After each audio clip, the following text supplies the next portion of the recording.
Alright, boys and girls, today we are going to make our sculpture garden in perspective, and we're only going to get as far as the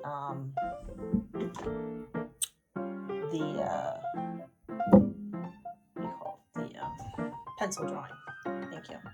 So things you're going to need for today. You're going to need some kind of a straight edge. If you have a ruler, great. If not, you can take a piece of paper. This is just a piece I cut out from the, I used it as a tester. This is the side that's straight when you fold it really good. So you can use that as your impromptu straight edge. And we learned about perspective earlier. So we're going to continue with that. So we're going to do 1 point perspective. That means we have one vanishing point and all lines that are straight go to the vanishing point. So if I lined up these and I lined up those, they all go to the vanishing point. And then as things get closer, for example, this is bigger than this one. This one must be closer to the vanishing point. This tree is the biggest. This tree is next. This tree is after that. This one's getting smaller, and so on and so forth. This is the sky. In a landscape, you have a sky. Then you have the ground. You have the foreground, the middle ground, the background. All right.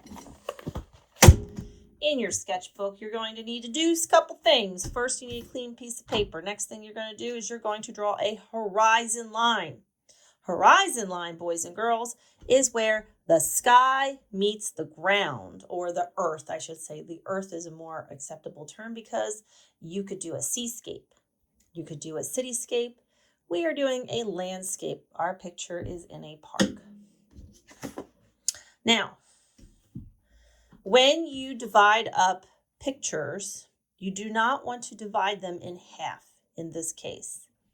You want to have either more ground or more sky. We're going to go with more ground because we want some things that are going to be on the ground and we want to give them space. So from the top to where we're going to draw our line, this is the sky. And I'm going to try draw it. This is my second time doing this. Now I'm doing this rather dark with a pencil. And I'm also using a special pencil. This is a 4B. This is darker than a 2 that you have. You have a number 2 pencil. It's a 2B. But this one is darker. So I'm hoping, and already I can see the line is better. I can see the line. I did this whole video and it was so faint and you guys would all complain. So this is my vanishing point. The vanishing point, remember with the with that particular video, anything going towards the vanishing point. And this is 1 point perspective. So we have one vanishing point. You can have 1 point. You could have 2 point. You could do 3. And there in the video, they talked about 4 and 5 points of vanishing. That's very complicated. We're doing 1 point perspective. And I've actually seen you guys doing 1 point perspective. You just didn't understand what you're doing. And if you ever draw those little, you'll say, boxes. So one of my pedestals, it's going to be a pedestal for a statue. That's what we're going to end up building in a park, such as grounds for sculpture. So the first thing I want to do, I'm going to do my big one. I'm going to put my big one over here. So I'm going to put some dots down.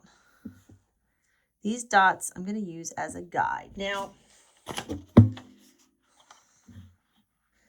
you wanted to be like really technical, you'd use a T-square and you'd use one of those tables with the straight edge that comes down. That's how I was taught to do this, but we're doing this at home and with the materials that we have at hand, which is totally doable. So don't think because you don't have a fancy schmancy art table with fancy schmancy rulers and whatnots that you can't draw. That is not the case, boys and girls. You can just, look, I'm using a folded piece of paper. This is a scrap. All right, there's my rectangle. Rectangle 1. And this is going to be the bigger one. The next one I do is going to be considerably smaller. And I'm going to have all the lines from the corners going to the vanishing point. So already you see this rectangle is popping out at you. Now, you could, in theory, I'm going to do this line a little darker, at least up to here so you can see it. You could do the line here. As a matter of fact, I'm going to put it in here. I'm going to do it dashed just to illustrate that this line is hidden. So there's a line coming from the other corner. You're like, what? So you want to do the top of the pedestal. Boom, like that. These are the solid lines, are the lines that you see. So remember, the line back here that is dotted is hidden. So that one would be the other corner. And then there'd be a line going across. But that's going to get confusing. So there would be more lines. If it was a glass box, you would be able to see right through it and see all the lines. But don't worry about the hidden lines. Only worry about the lines that you can see. And notice that this, I need to make this darker. Do a little freehand action. So there's my first pedestal. This is the biggest one. The next one is going to be smaller, and I'm going to do it over here.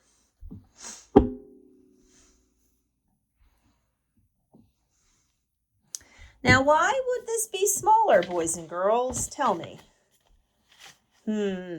If you said because it's got a smaller statue, well, that could be. If you said because it's farther away, that is actually the correct answer. It is farther away. So therefore, this pedestal, if we were pretending that they were close in size to begin with, this one would be farther away. So perhaps there is a path in our sculpture garden. So then we're going to connect. Now notice this one is to the right, the other one was to the left. And let's see which lines get hidden from this one. So there's my vanishing point, and I'm going to draw my line. There again from the corner to the vanishing point. And from the corner to the vanishing point. Now I'm not going to draw the line from this corner because it's hidden, as we've discussed before. So we have two lines. Looks like I have two erasers. And the one that is further away, or two boxes, I'm sorry. We're going to make two pedestals. So this one, I already have those lines going across to kind of cut it off. I'm going to do the same thing here. Now, you notice how dark I'm drawing this. This is because the last time I shot this whole video, I did this whole thing, and then I realized no one could see the lines. Please make your lines lighter, considerably lighter, because if you make a mistake, you're going to have a rough time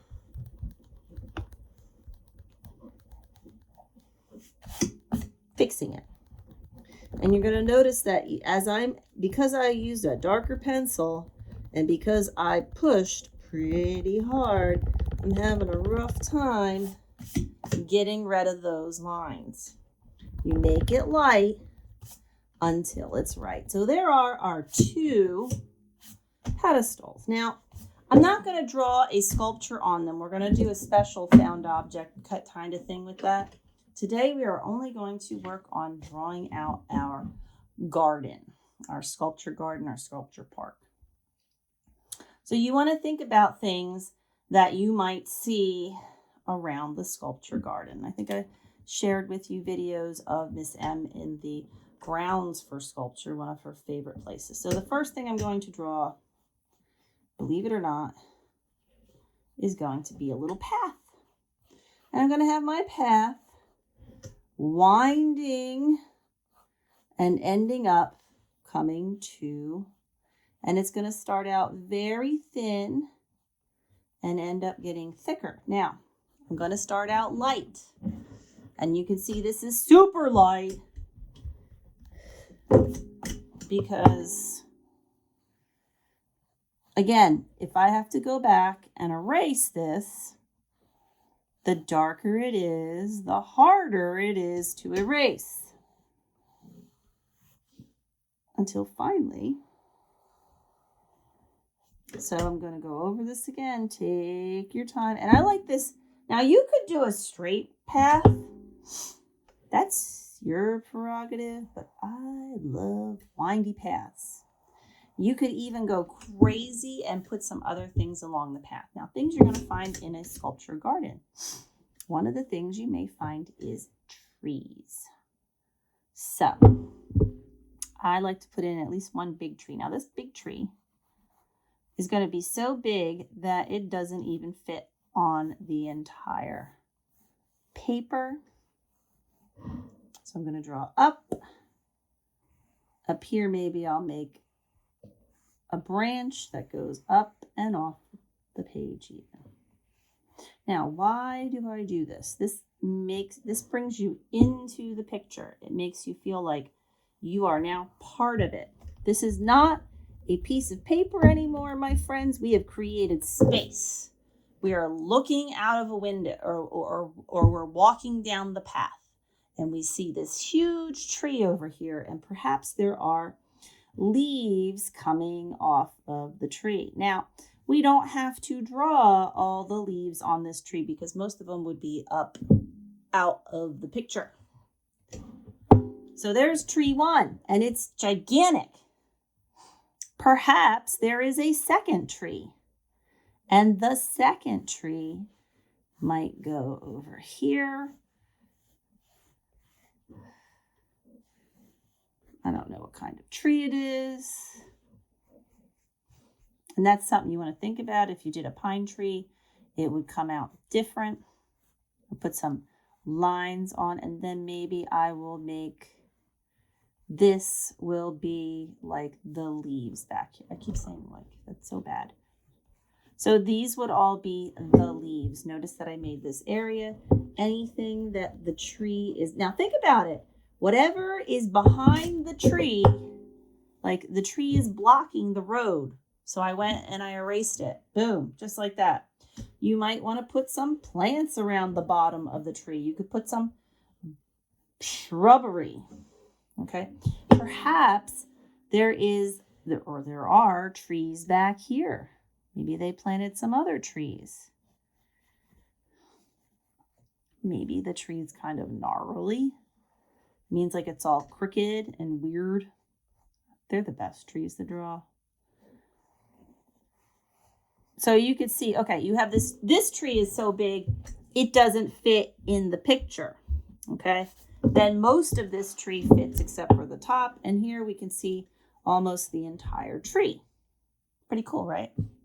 Perhaps as we go back here, there is, I don't know, hills and a forest. It's kind of easy to draw that. So perhaps there's like hills and a forest back here. You could even draw some other trees.